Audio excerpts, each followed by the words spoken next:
It's no secret that technology has been rapidly advancing over the last, like, 20 to 30 years. I'd say pretty recently, like within the last, like, 5 years, we've really started to ramp it up in terms of technological advancement.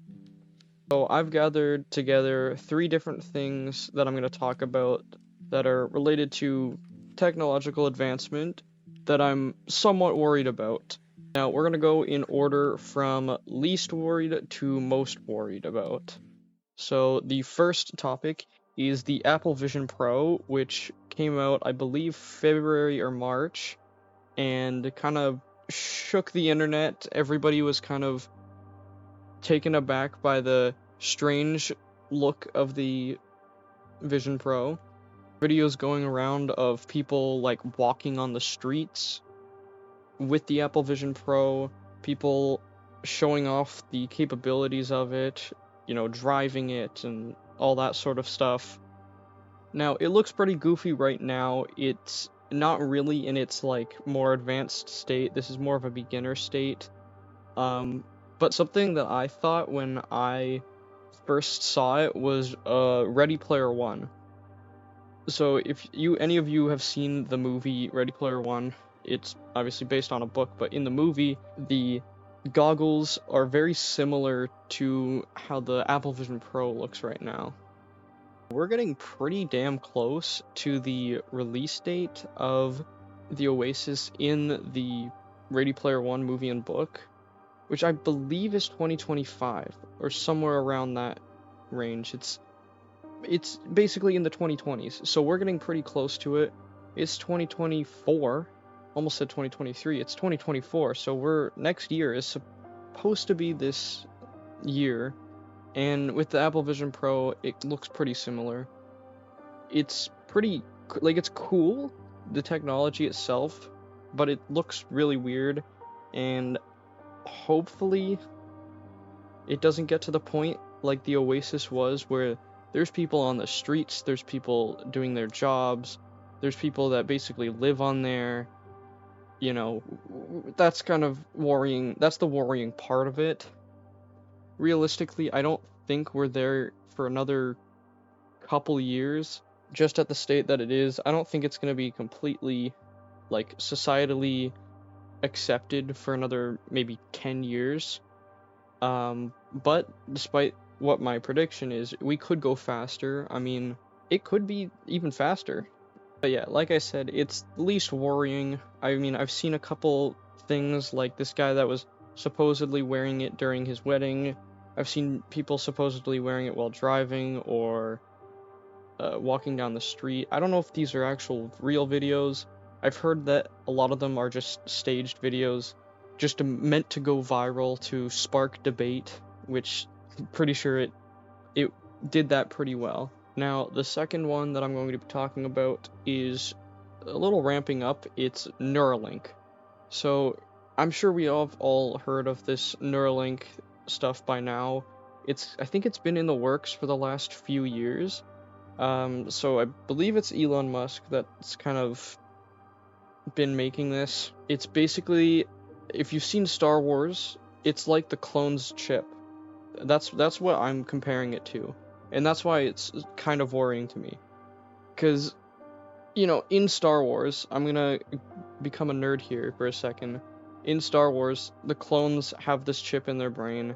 That's how Order 66 happens that kills all the Jedis. Obviously, we don't have this Jedi stuff in real life, but I mean, it is FDA approved, but it is kind of worrying for something of a chip going in your brain, or at least attached to your brain in some way.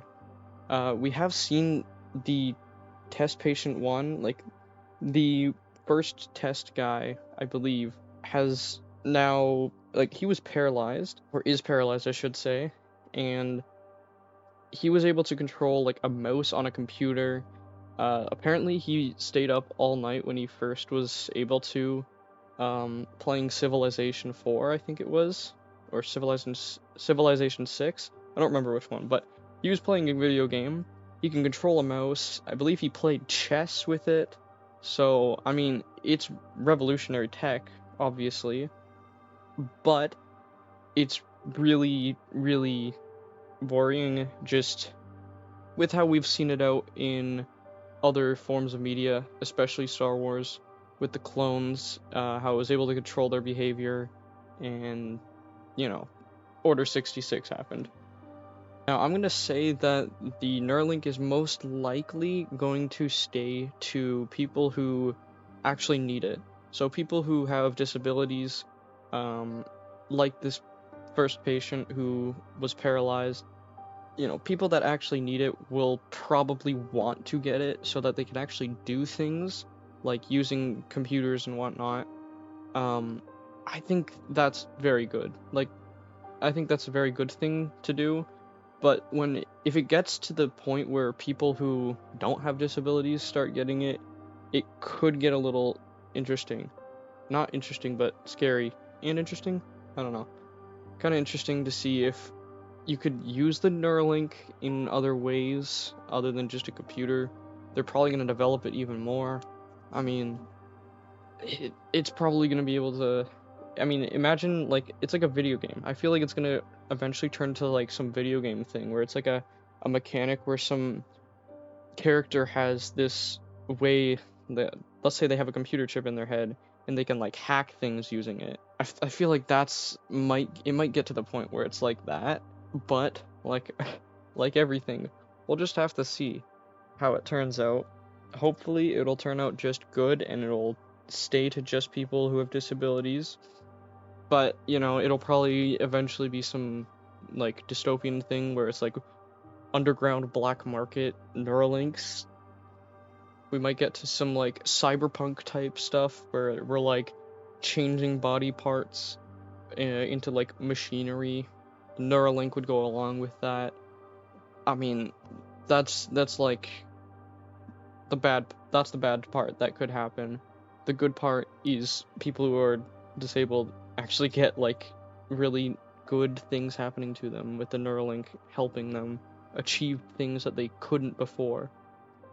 The last most worrying technological development that we've kind of been warning each other of, that we've kind of been wary of for, like, many years, was it 2001 Space Odyssey, I believe has HAL, and then The Matrix, obviously one of the more popular ones, where the robots take over, set us all into these pods, that take us into this matrix, this simulation of real life. I'm sure many of you have seen the movie. There's always those people like Andrew Tate or Sneeko or whatever, where they're saying we're gonna break free from the Matrix or whatever. We don't know if we're actually in a Matrix or not, but regardless, like I said, AI, really worrying stuff, and it's getting worrying especially now. I mean, we had, like, chatbot stuff back in, like, 2016, and we've had these, like, actual robots that have been able to talk to us. That was, like, probably around 2016. That was probably when it started to, like, really ramp up. And then, when was it? I think it was 2022 when ChatGPT came out, or ChatGPT 3 or whatever.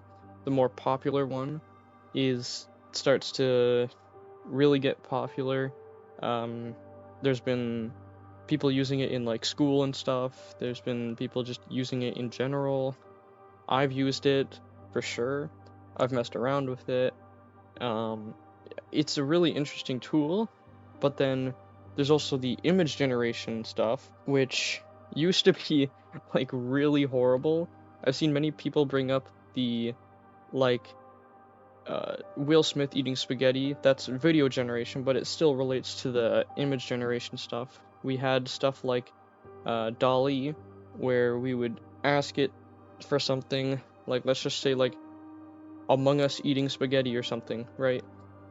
We fucked around with it. I feel like most of us fucked around with the DALL-E, making stupid image generations, and that was, like, probably the peak of enjoyment, because it looked really bad, but it was still, like, AI generation. We could still mess around with it and know that it's not AI, or that it is AI. But now it's starting to get to the point where it looks pretty real. with stuff. Like OpenAI, the creators of ChatGPT, recently released, or showed off, I should say, their new video generation called Sora, I believe. And that stuff is insane. Like, you can kind of tell that it's AI generated and not just CGI if you really look closely, but it's getting hard. Like, I mean, just last year, right? It was like pretty much just last year that we had horrible image generation. It looked horrible, and same with video generation especially. It looked really bad, but now it's getting like really, really realistic, and people are still gonna push the boundaries of trying to make it even more and more realistic. And something I hadn't brought up, but something that I recently found out about was music generation. So there's this new thing called Suno, I believe, and it's basically just music generation. So you can put in a prompt, or you can put in your own lyrics or something. You can put in the genre that you want, and it makes it in like a couple minutes. Like, I tested it out myself. I put in my own lyrics that I made. I made generative lyrics that it made, and then I've tried out a couple different genres. I watched Moist Critical's video on it where he messed around with it. That's where I found out about it. It's pretty wild. Like, it does sound pretty decent, and it does actually make some good music. Like, maybe not necessarily the lyrics, but the actual singing, the instruments, I think that actually sounds pretty decent. But that's pretty worrying, especially for people who actually want to get into music, the music industry in general. AI could go for them first, along with other types of artists like drawing, like, you know, internet artists, people in real life making, let's say, oil paintings or something. You know, I feel like that type of job where it's like music and art of like any kind is probably gonna be hit the hardest when AI starts to really reach its potential. I touched on it a little earlier, but like robots, we haven't really seen a ton of robots. It's mainly been just online stuff, but there have been a bunch of robots that are able to like actually do stuff. Like Boston Dynamics, they've made that like dog robot that can like jump around, flip and stuff. I think Boston Dynamics as well made like a robot that can do like construction work or something, which is really cool, but it's also kind of worrying for people, once again, people who want to like get into that type of job. I mean, it could be quite helpful for lifting around things that no human could. And if we don't want to use something like a crane, maybe a robot can lift it. But like, just AI in general, AI takes up a lot of stuff, especially now that we're getting into like actual AI starting to be made. Like, there's robots, there's things generating things. Like, all this is just like culminating, I think, into some, I don't know if AI uprising quite yet. I don't know if that might take a little while. I say that, yet with the recent like AI being so much more improved than the previous models, it keeps getting constantly improved upon, like year after year. I mean, you never know, it could be any time now that AI, there's like actual robots, you know, Terminator style. I don't know if they actually will, but I mean, you never know. You know, you could have stuff like, I'm gonna bring up Star Wars again. I'm a huge Star Wars fan. The droids, you know, like the battle droids, they make them in like factories and stuff, and then send them off to war. There's a bunch of different styles, you know, they got the battle droids, super battle droids, they got tons of others. So, you know, if you combine a couple of these different things, we could have the Neuralink patients versus the AI, the Clone Wars of real life. As funny as that sounds, that is something that could hypothetically happen if we go in the wrong direction. I think robot wars would be a lot better than real people wars. You know, if people, you know, if you watch Ready Player One, I'm gonna bring that up again. How was it IOI? They have those people in the like pods almost, where they're like running on a treadmill and in their suits and whatnot.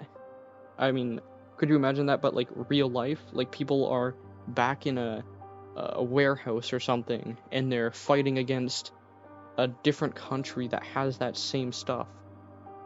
You know, that I feel like that could be something that happens. Is people fighting as robots, or robots fighting against robots for um countries, and that's something that would lead to probably an AI uprising, is robots fighting against other robots for countries.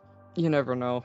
As long as we put some like deactivating buttons somewhere, it's I mean, go off, make some robots. Just make sure that they're not gonna kill us. That's the hope. But yeah, like I said, this stuff is kind of the more worrying stuff in terms of technological advancement. The AI, of course, being the most worrying, but all of these kind of culminate into some tech that we've definitely seen in like movies and other fictional work that is starting to become some non-fictional stuff, like robots and AI and Neuralink. You know, all this stuff is kind of becoming not so much of sci-fi, but just the sci part, the science part, the science non-fiction even. But yeah, if you enjoyed my absolute rant slash ramble of today's video, like and subscribe, follow the socials, and join the Discord. Those are in the description down below. I'll see you guys in the next video.